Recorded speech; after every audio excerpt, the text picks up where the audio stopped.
Thank you, everyone, and very happy to be here. So my 10 minutes are going to be about investment. They're going to be very broad, as the time is not allowing for more a detailed analysis. What I want to touch on is that the beginning of investment from my 20 years of experience. The banking industry and the industry 3.0 has evolved massively. The exchanges around the world, from New York down to London, France, Italy, they've all experienced a sharp change in the way investment processes is happening and the velocity of the investments opportunities. Exchanges have, in the last 5 to 10 years, had to reshape themselves to the way that they had to approach the investor community in a different way. Some examples are clear. The London Stock Exchange has created a private equity platform and allowing for small cap and investors with great ideas to bring them and to foster them from the initial stage, which basically means, the IPO is not the initial or the main source of capital acquisition. That obviously created a lot of adaptation in terms of how the investors were and the consequences of investments into the world. The way investments have evolved in the last few years have adopted the situation happening with in Silicon Valley with many incubators and accelerators. Has really defined a new way startup can be funded. I don't know if anyone is familiar with Y Combinator or Techstar or 500, but the demo days are just a critical example of how investments is now achieved. We've moved away from the automation and computers and electronics in the way the investments in technology was performed. And we're now into more cyber and the Internet of Things and networks. Everyone talks about the location detection, advanced human machine, 3D printing.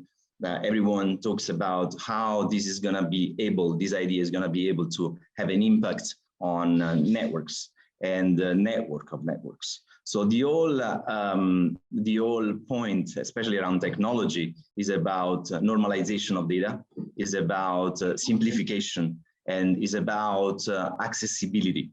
Now, like rightly said by Omar, it drills down to ecosystems and how people are interacting in the ecosystem, which basically means you have to be prepared to learn and define return on investments based on key parameters, KPI indicators, which are important for evaluating the investment opportunity. Everyone nowadays talks about, the replicability and scalability of investment opportunity. If you're in the business space, in the B2B, you will have SaaS models being the more profitable, and from evaluation standpoint, giving them one of the highest multiples. If you're talking about B2C, you will hear about the GMV, gross merchandise value. You will hear about customer acquisition cost and average return per user. So the reality is that numbers are gonna dictate the way investments are performed. And when you enter the space of the startup, obviously there is a break-even point in between how that quantitative expertise can be offset against the capabilities of the entrepreneur that sits behind. So if you attend young entrepreneurs, obviously you do have an eye on their math, their quant understanding of the business. At the same time, their leadership skills.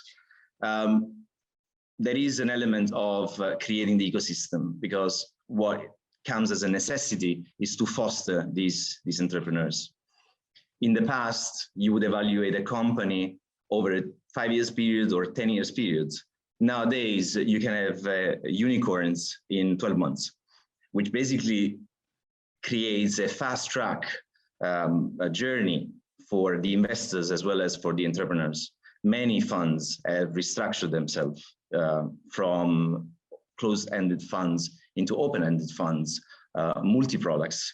And that's because of the liquidity timeline of each of the assets underneath the fund is actually returning the investment in a faster way. Therefore, the possibility for funds to really revolve their investment opportunity over time is changing. So in essence, we have now a world where investments and definition of investments have many different ecosystems. Everyone is trying to, exchanges are trying to find their own way by providing private equity infrastructures. Incubators are also dominating the space, the like of Y Combinator or 500 or Techstars. Investment banks, they are launching their own programs and they are partnering in order to create internal accelerators which are able to support ideas. The reality is that complexity can be improved and to a certain extent decoded when there is a good investment background and investment backing that allows for the entrepreneur to achieve their full capacity. That's it for me.